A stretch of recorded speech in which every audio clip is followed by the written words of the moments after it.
Yeah. But I guess do we want to acknowledge the news that happened the other day? I think we have to. Yeah, kind of. A moment of Especially silence. Should I since take off my hat? Please. Especially since it was a movie that was very close to making this list. I was actually surprised it didn't guess- make it, honestly. Yeah, it was one of the ones that just missed it, to be honest with you. That was one that me and Zim went back and forth on for a while. It was on the cusp. It was on the cusp. Yeah, So, unfortunately, yes. we yeah. All right, go ahead, Brad. Yeah, as of the recording of this show, we are now 2 days past when the great Chadwick Boseman has passed away. He did an amazing job in 42 as Jackie Robinson. He has done an amazing job in so many other films. He played Thurgood Marshall in Marshall. He played the ever important, ever amazing King T'Challa in Black Panther. He was an incredible actor that really left us way too soon, and his presence will be deeply missed.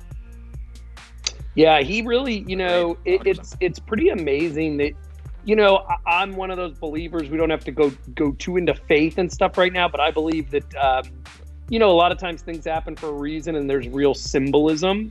And I think that it's very apropos that for a guy who was 43 years old, I mean, so young, to be taken that early and to have played so many iconic Black characters, from James Brown to Jackie Robinson.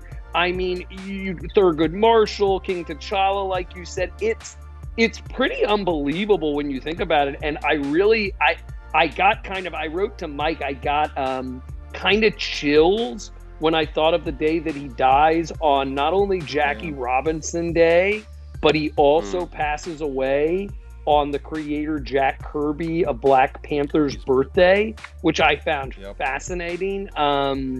It gives you those, heebie-jeebies, I guess you would say, but for me at least, he will be very, very missed. He really was. I told a lot of people, I thought this was the next Denzel. This was the next iconic Black actor who would be up there. Like, he was ready to take his place after Sidney Poitier and Denzel Washington as the next big thing.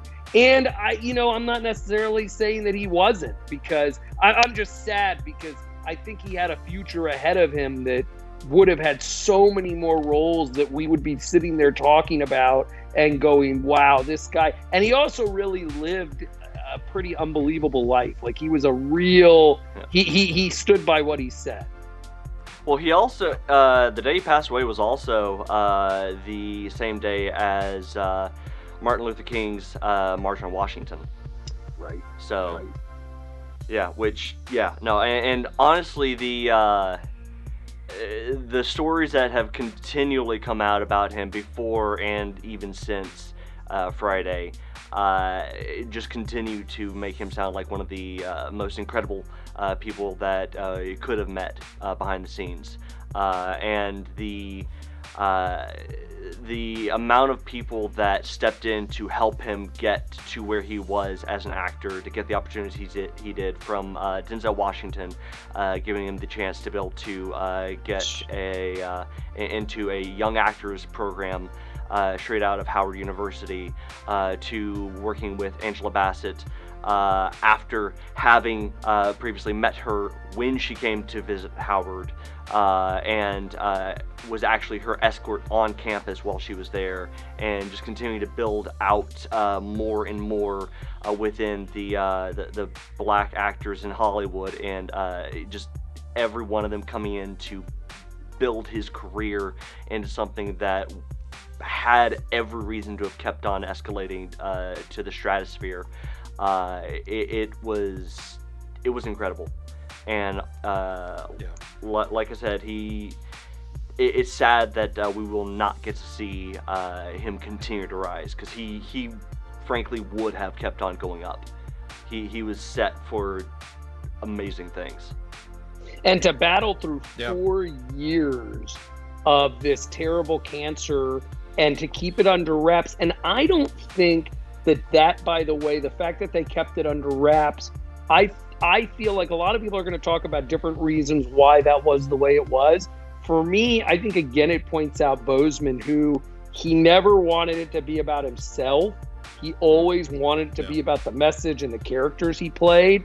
And I think had he let his illness become the story, it would have taken away from some of these iconic roles that he played, or people would have been saying all the things they're saying now. What an amazing person, what a warrior, a guy to do this and fight through what must have been just grueling times that, God willing, none of us will ever know. But like for him to do that, I mean, you talk about, like I said, again, a guy who was walking the walk, you know, and backing up not just the words with actions, but his life like that. I mean, again, I think shows us what a true hero he really was. I mean, what a spokesperson, what a representative for humanity. It's unbelievable. Yeah, and he stayed out of the press. He stayed out of the paparazzi. He you didn't really know all that much about his personal life. He really did embody his work in the best ways.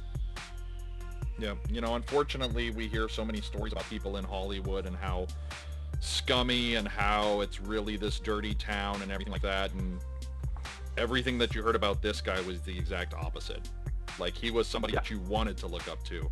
He was somebody that carried himself in such a positive way and spoke about, you know, really big, important issues and really carried himself as somebody that people could look up to.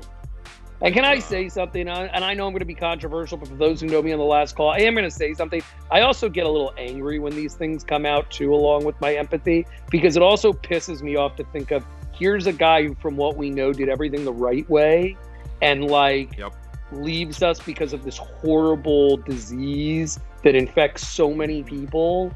And then there are other people who, like, have great talents and they just piss it away because of their own selfishness or their own, you know, whatever. And plenty of those people make it through and come on the other side. And some of them are just, like Mike said, just kind of jerks from the moment till the end and never get it. And that always angers me a little bit, because you look at this guy who was only doing good, and then you feel robbed. Like, you feel like someone came in and took him away, and it's not right because he did things the right way. That's what really sucks. Yeah. And the fact that so many people that have worked with him, so many people that know him personally, talk about how humble he was and how it didn't go to his head. He wasn't, you know, like, dude was the star of arguably one of the most important superhero movies to ever be made. A superhero movie where we finally got representation for an entire community in a genre. And he never let it once go to his head. Yeah. And honestly, that I don't think it is emphasized enough how necessary that aspect of it is, because superheroes are supposed to be able to be the one of the things that can inspire everybody and make people want to strive for the best in ourselves, and not having somebody to be able to look at within that pantheon of great characters to be able to say, that is the person I look up to because they're like me, that sucks. So to have him be that for just a massive generation of kids that didn't really have that before was amazing. I don't think I wouldn't pigeonhole it with just black or white, Hispanic or Asian or anything. No. This guy was like a role model for everyone, and I think part of who he is as a person helped not just the film, not just the story, but like you're talking about, everything from the merchandising to whatever. Like, this is someone you wanted your kids to look at and say, you can be like this guy. And I think that in a weird way, death and tragedy makes us build something up bigger. And he will probably now be a bigger figure than he ever was, because now so many of the stories that we never knew are coming out about him, because clearly he didn't want to ever be put on some, you know, billboard or statue or whatever, and you hear people talking. I like it because now a lot of people are breaking their silence in tribute to him, and I think he will just become that bigger than anything we ever could have imagined, and he should be. He deserves it because he lived his life that way. No, I think I think he's going to be remembered in the same way that Christopher Reeves is, in terms of the iconicness of the character everybody sees him as, but also the impact that he had on people. Yeah, look, he will be. It's funny because there's a comedian that I follow on Facebook that talked about, watching Static Shock for the first time. And that was the first time that he saw a superhero that looked like him. Mm-hmm. And Chadwick Boseman's going to be that guy for an entire generation. Yep. Like there is, God willing, we, are able to still be doing this, 15, 20 years from now. All three of us are able to talk and still, like, we're going to look at an entire generation of actors and comic fans and superhero fans and all of that. And they're going to be, like, they're going to sit there and say that man was my central inspiration. He's on the Mount Rushmore, and that's why what I began with was I don't think it's just a coincidence that he played so many iconic figures in the short amount of time that he was with us. Yeah. Because people are going to keep on looking at that and going, holy cow, like this guy was Jackie Robinson, this guy was James Brown, this guy was Thurgood Marshall, this guy was King T'Challa. Like, like I said, I mean, it gives you goosebumps and stuff like that, but I don't think that's just a coincidence. I really don't. No. Yep. And that was what? That was all within a decade? Yeah. Right? That was all within 8 to 10 years? That's insane. Pretty much, yeah. Yep. Yeah. But with that, let's go ahead and get back to the topic of our video.